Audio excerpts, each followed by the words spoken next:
For today's video ay magluluto tayo ng hipon, but not just hipon. Gawin nating espesyal ang ating pagkain ngayong gabi. Let's go! So sa ating lulutuin na hipon guys ay ang mga sangkap ay nilagay ko sa isang food processor. Nilagyan kong konting mantika bago i-food processor para hindi mag-stuck yung mga sibuyas, bawang at bell pepper. Yun lang naman yung nilagay ko sa food processor guys. Bago ako maggisa sa ating kawali. So tinanggal ko muna yung anong tawag dyan, blade niya. Kasi delikado, baka mahiwa tayo. So ayan yung itsura niya. Pagkatapos ay nagpainit ako ng mantika. Nilagyan ko siya ng butter. Kalahati lang yung butter na ginamit ko dahil yung ating bawang at sibuyas, may nilagay na akong mantika doon. So dito, tutunawin ko lang saglit yung ating butter. Tapos nilagay ko na yung ating bawang, sibuyas at saka bell pepper. So gigisahin ko sa dyan hanggang sa matunaw ang ating butter.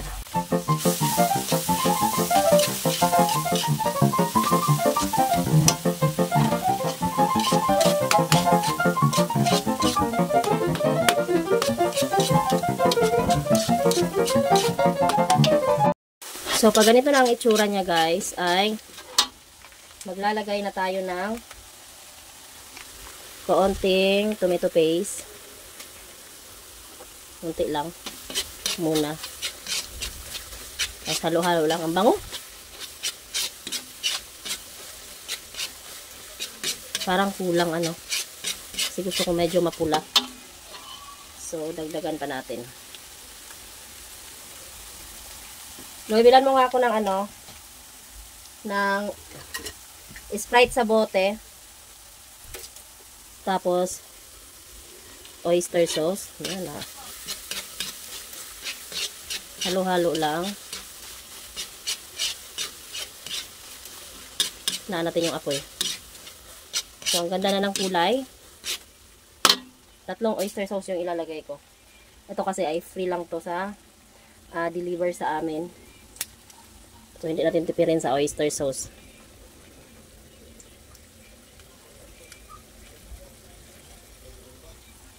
Oyster sauce.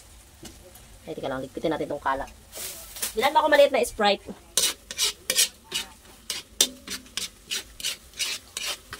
Halo-halo. Nagmamantika na siya. Buha ka dyan. Ang bango na. Tapos, paminta, paprika, ito, bahala na kung ano-ano na to, cinnamon, tansya-tansya lang, tapos halo,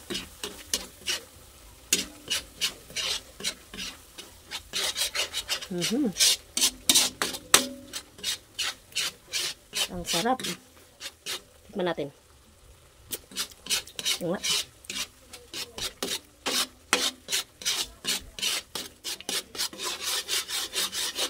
Yan.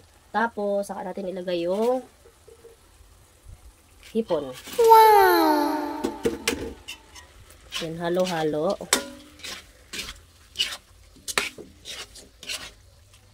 Sa alak, Chloe. Halak, ang sarap nito.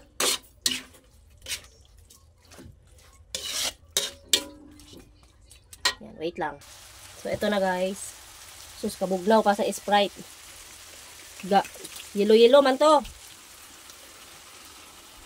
Kunti lang, baka masobrahan. Hindi na masarap.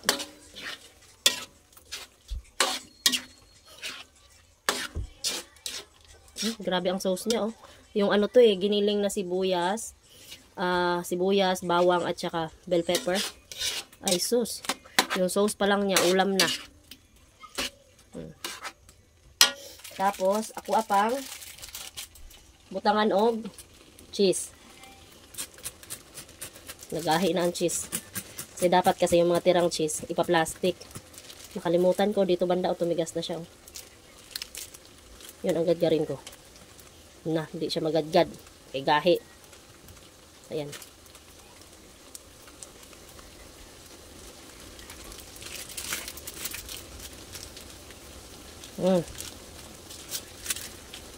Ubos ko na yung Sprite, no? Ayan. Ubos ko na yung Sprite. Sprite nga yellow-yellow.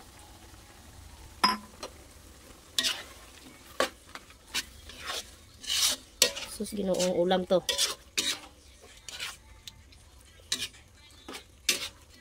Hindi pa ganong luto kasi meron pang iba ang kulay. Oh. Nabot lang, nasudaan eh. 1 kilo yung binili ko. 480, tapos ginawa ko ng 500. Biruin mo, isang kainan, 500. Ay, impas atong kayamanan, ani. Di ba, nang basta busog. Tugangan pa na ko gamay nga cheese. Para cheesy kayo. Bites na niya. Pabukalo na to, jutay pa.